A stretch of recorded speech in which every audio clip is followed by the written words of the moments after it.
Hello बच्चों, welcome to AMT means Arun maths track.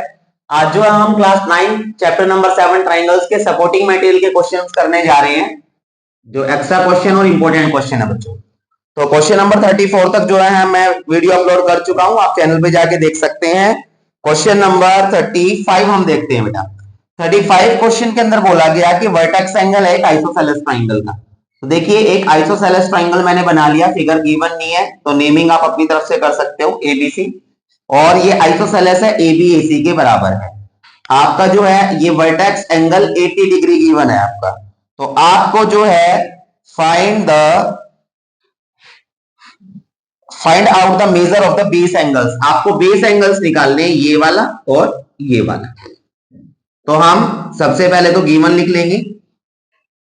In triangle A B C, ABC में जो A B है वो एसी के इक्वल है, और जो आपका एंगल ए है बच्चों वो 80 डिग्री गिवन है।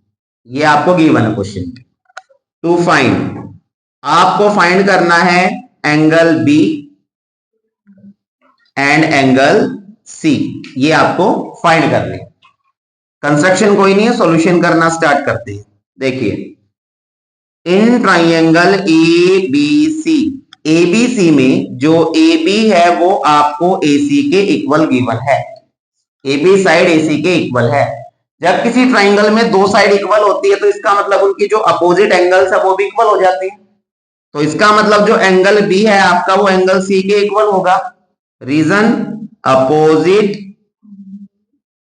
एंगल्स टू इक्वल साइड्स, यानी कि अपोजिट जो साइड इक्वल है उनके अपोजिट एंगल भी इक्वल है। और मैंने इनको यहां लेट कर लिया कि एंगल बी जो सी के इक्वल है दोनों एक्स डिग्री है। तो इसका मतलब ये भी आपका एक्स है और ये वाला एंगल भी आपका एक्स है। तो यहां पर मैं इस ट्राइंगल में एएसपी लगाता हूं बच्चों। तो यहां पर मैंने लिखा in triangle A B C by ASP angle sum property. तो angle A plus angle B plus angle C, दोनों तीनों एंगल का सम कितना हो जाएगा? 180। रीजन मैं ऊपर लिख चुका हूं इसलिए आगे लिखने की जरूरत नहीं है।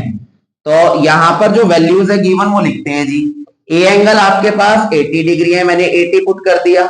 बी और सी एंगल आपने एक्स लेट किए थे तो मैंने यहां पर भी एक्स लिख दिया और यहां पर भी एक्स लिख दिया, इक्वल्स टू 180 का 180। एक्स प्लस एक्स 2x 180, और 80 इधर आके क्या हो गया? डिवाइड। 180 से 80 गया, कितना आ गया? 100। 2 मल्टीप्लाई है, इधर आके क्या हो गया? तो x की वैल्यू कितनी आ गई? तो इसका मतलब angle B equals to angle C, दोनों कितने डिग्री के आ गए? 50 डिग्री के आ गए। यही एंगल आपको जो है फाइंड करने थे। समझ आया क्वेश्चन दोनों? Yes sir. ओके बेटा, नेक्स्ट क्वेश्चन पे आते हैं। 36 क्वेश्चन है, इंपॉर्टेंट क्वेश्चन है, ध्यान से देखिएगा। क्वेश्चन नंबर 36 क्वेश्चन में फिगर गिवन नहीं है बट आपको बनानी है ध्यान से। ABC is a triangle and D is the midpoint of BC। मैंने ABC ट्राइंगल बना लिया, A B C, और BC के ऊपर जो ये D है ये मिड पॉइंट है। मिड पॉइंट का मतलब जो BD है वो CD के बराबर होगा। सामने ध्यान होना चाहिए सभी का, जो BD है वो CD के इक्वल होगा। इसके बाद the perpendicular from D to AB and AC, D से AB के ऊपर और AC के ऊपर परपेंडिकुलर ड्रॉ किया। परपेंडिकुलर ड्रॉ किया, D नेमिंग नहीं है, मैंने DE मान लिया। और यहां पर भी AC के ऊपर परपेंडिकुलर ड्रॉ किया तो ये मैंने आपका F मान लिया। ये आपका DE और DF आपका हो गया। तो आपको ये बताया गया इसमें कि ये दोनों इक्वल है, ये दोनों इक्वल है। तो आपको प्रूव करना है ट्राइंगल एबीसी आइसोसेलेस ट्राइंगल है।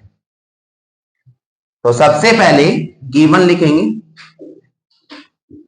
इन ट्राइंगल एबीसी, एबीसी में D is the mid point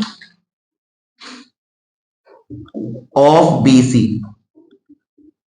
D जो है मिड पॉइंट है किसका? बीसी का। उसके बाद DE and DF are perpendicular on side A B and A C. लिखने का तरीका देखो, पहले डीई लिखा परपेंडिकुलर, तो डीई किस पर है, ए बी पे, तो पहले ए बी साइड लिखी। फिर डीएफ है तो डीएफ किस पे, एसी पे। दूसरी सेकंड टाइम लिखा तो उसके बाद डीएफ के बाद डीई के बाद, तो इसको भी मैंने ए बी के बाद लिखा।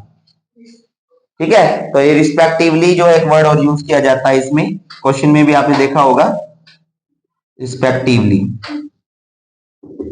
तो ये आपका गिवन है बच्चों क्वेश्चन में, समझ आ गया यहां तक? Yes sir. एक चीज और दी गई है कि डीई डीएफ इक्वल है, डीई इक्वल्स टू डीएफ, ये गिवन।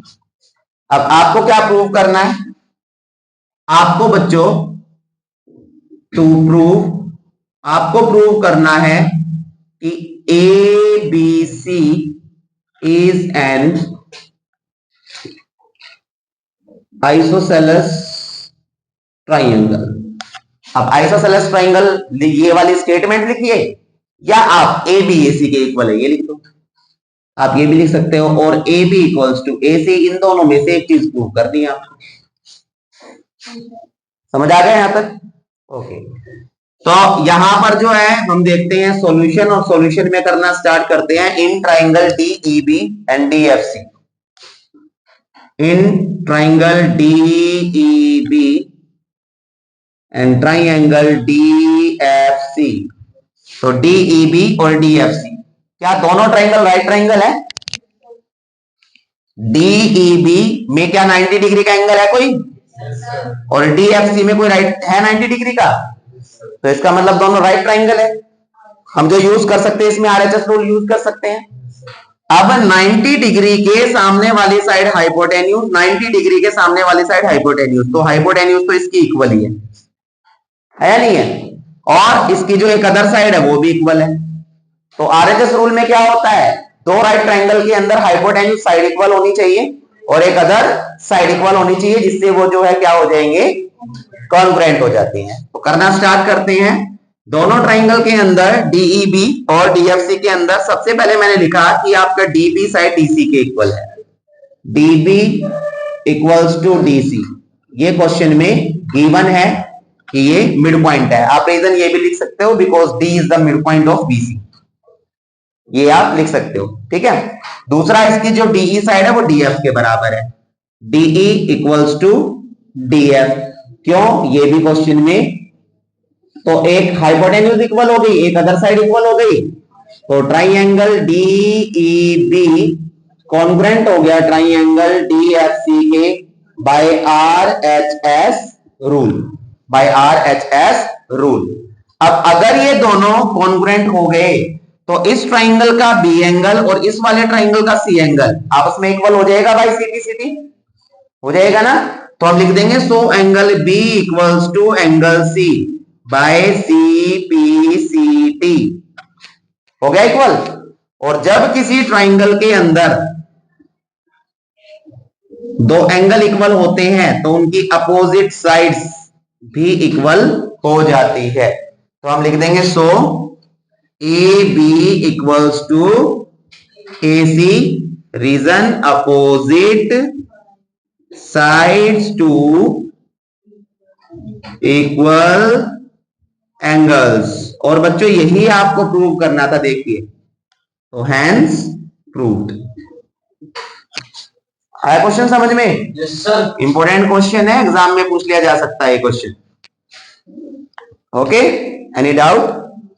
ठीक है बच्चों, अगर आप लोगों को कोई डाउट लगता है तो आप कमेंट कर सकते हैं। लाइक कीजिए वीडियोस को, शेयर कीजिए अपने फ्रेंड्स रिलेटिव्स के पास, सब्सक्राइब कीजिए चैनल को ताकि ज्यादा से ज्यादा वीडियोस को आप देख सके। बेल आइकन को भी ऑन कीजिएगा ताकि अपडेट्स आपके पास आती रहे, और प्रिपेयर होइए अपने फाइनल एग्जाम के लिए। Thank you so much.